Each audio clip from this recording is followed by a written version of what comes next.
आउज़बिल्लाहिमिनश्शैतानिर्रजीम बिस्मिल्लाहिर्रहमानिर्रहीम।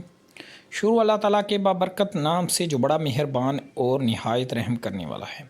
मैं हूं वकार चौधरी और आप देख रहे हैं YouTube channel United academy of commerce. आज हम सीखेंगे what is partnership firm, explain the registration of partnership firm.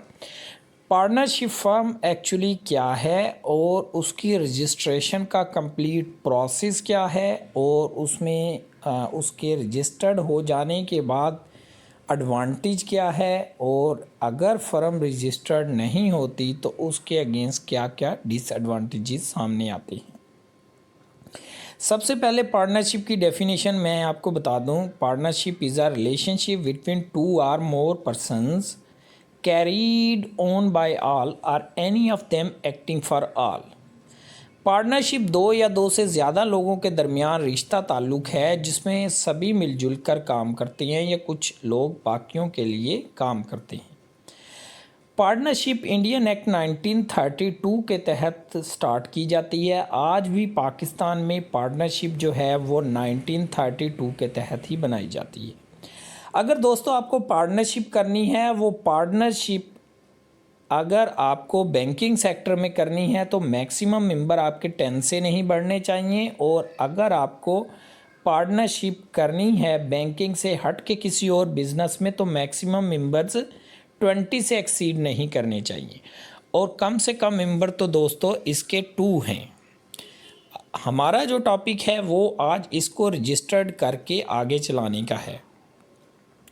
Registration of firm according to Partnership Act 1932, the registration of firm is not compulsory. If the partner desire, they may get their firm registered. The registration of firm is only proof of existence of firm. It does not provide any legal entity to the firm. इसका क्या मतलब है?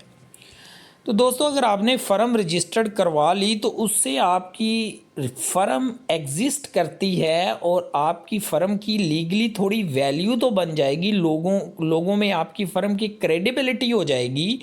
लेकिन इसका कतन ये मतलब नहीं है कि ये कोई कंपनी की शक्ल इख्तियार कर लेगी, ये कोई लीगल एक्टिविटी बन जाएगी, तो ये फ़र्म ही रहेगी। लेकिन उसके साथ कौन कौन से बेनिफिट्स हैं वो हम आगे चल के देखते हैं।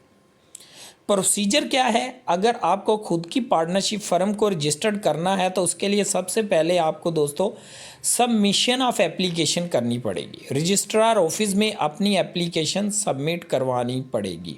उसमें क्या क्वाइफ होंगे? The following application must contain the following particular. The application must contain the following particulars, मतलब उसमें ये बातें आपको करेक्ट ठीक मेंशन करनी है। फॉल्स इंफॉर्मेशन रजिस्ट्रार को कभी प्रोवाइड नहीं करनी। तो उसमें नेम ऑफ दी फर्म जो आपका एक्चुअल है, ताकि फ़र्म चेक कर सके रजिस्ट्रार के पहले से तो नहीं कहीं इस नाम से कोई और firm registered. Principal office of the firm, आपकी फ़र्म का प्रिंसिपल ऑफिस कहाँ है और अदर ऑफिसेज अगर हैं तो उसके बारे में भी बता देंगे आप उसमें। The name of other places where firm carried on business, इसका मतलब यही है। Name and address of partner, तमाम हिस्सेदारों के दोस्तों उसमें नाम आ जाएंगे और उनका एड्रेस भी आ जाएगा, उनकी जगह कहाँ वो रहते हैं। Partner date of joining of the firm, आपको ये बताना होगा कि कौन कौन से पार्टनर ने कब कब फर्म आपकी ज्वाइन की है। Duration of firm if any, अगर मीनिंग अगर आपकी फ़र्म जो है वो किस डेट को रजिस्टर्ड किस डेट को आपने बनाई थी और उसको आज कितना अरसा हो गया, कितनी ड्यूरेशन हो चुकी है। आपकी फ़र्म जो है वो आगे आपको गोइंग कंसर्न बेसिस पर चलानी है या उसकी डिक्लेयर डेट है आगे, तो ये सारी आपको बताना होंगी रजिस्ट्रार को। सर्टिफिकेशन डेफिनेशन देखें। The registrar examine the application and if he is satisfied with the application he registered the firm and enter the name in the name of registrar of firm. अगर तो registrar satisfy है, means आपने जो नाम दिया है तो उस जैसा कोई और नाम भी नहीं है, आपके दिए गए तमाम क्वाइफ एक्यूरेट हैं, आपने रजिस्ट्रार को कोई फॉल्स इंफॉर्मेशन नहीं दी, सब एक्यूरेट थी, तो रजिस्ट्रार आपकी फ़र्म को रजिस्टर्ड कर देगा और आपको एक सर्टिफिकेट ऑफ रजिस्ट्रेशन इशू कर देगा। Change of particular. If any change take place in any of the particular given above, registrar must be informed. अगर कोई भी उसमें चेंजेस होंगी किसी पार्टिकुलर में जो आपने प्रोवाइड की हैं तो वो उसको चेंज करने के लिए आपको रजिस्ट्रार बता देगा। पेनल्टी फॉर फॉल्स इन्फॉर्मेशन, याद रखिएगा कि फॉल्स इन्फॉर्मेशन पहले ही मैंने आपको बता दी है, आपने रजिस्ट्रार को किसी किस्म की कोई फॉल्स इन्फॉर्मेशन नहीं देनी। अगर आप कोई फॉल्स इन्फॉर्मेशन देते हैं तो उसके नतीजे में जो है आपको रजिस्ट्रार फ़ाइन भी कर सकता है, पेनल्टी भी कर सकता है, आपके रजिस्ट्रेशन सर्टिफिकेट में भी आपको ना दे या डिले कर दे, आपके लिए प्रॉब्लम क्रिएट हो सकती है। जी रजिस्टर्ड हो गई फ़र्म तो उसके बाद आपको क्या क्या फ़ायदे होंगे, क्या उसमें आपके लिए बेहतरी हैं। Advantages to the firm, the registered firm can sue any partner of the firm.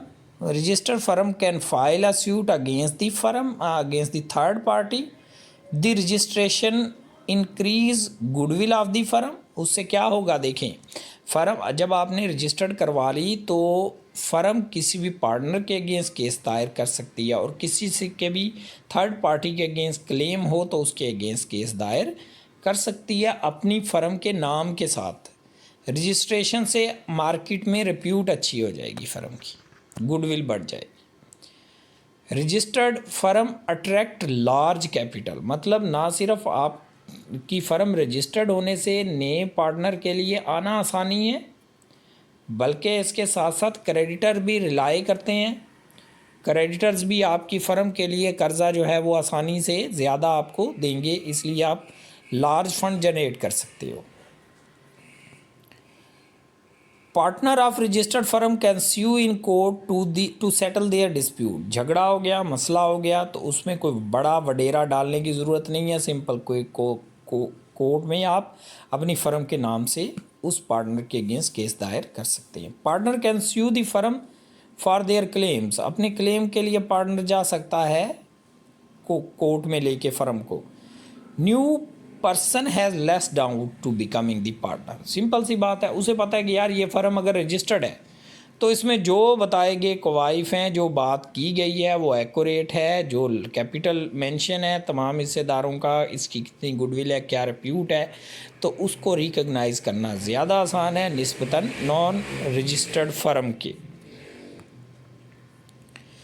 Partner of registered firm can not deny the creditor from getting membership of firm.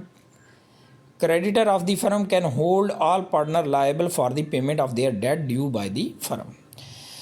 Creditor firm हो गए रजिस्टर्ड तो creditor के लिए इसमें कोई इतनी परेशानी नहीं होगी, वो आसानी से कर्जा दे सकता है और वो तमाम हिस्सेदार, आपको पता है कि फ़र्म की लायबिलिटी तमाम पार्टनर की लायबिलिटी होती है, किसी इंडिविजुअली पार्टनर की लायबिलिटी नहीं होती, तमाम पार्टनर की लायबिलिटी होती है और क्रेडिटर ईज़िली जो है वो तमाम पार्टनर को होल्ड कर सकता है और उनसे अपना डेट जो है क्लेम कर सकता है। Affect of non registered registration, या आप इसको डिसएडवांटेजेस भी कह सकते हैं नॉन रजिस्ट्रेशन फर्म के, क्या हो सकते हैं।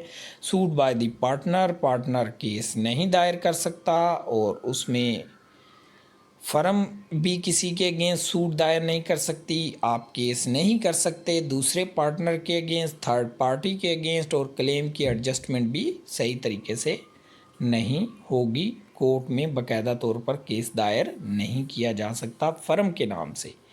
ये था हमारा आज का लेक्चर, उम्मीद करता हूँ आप लोगों को समझ आ जाएगा। नेक्स्ट लेक्चर में मिलेंगे, तब तक के लिए अल्लाह हाफिज़, थैंक यू वेरी मच।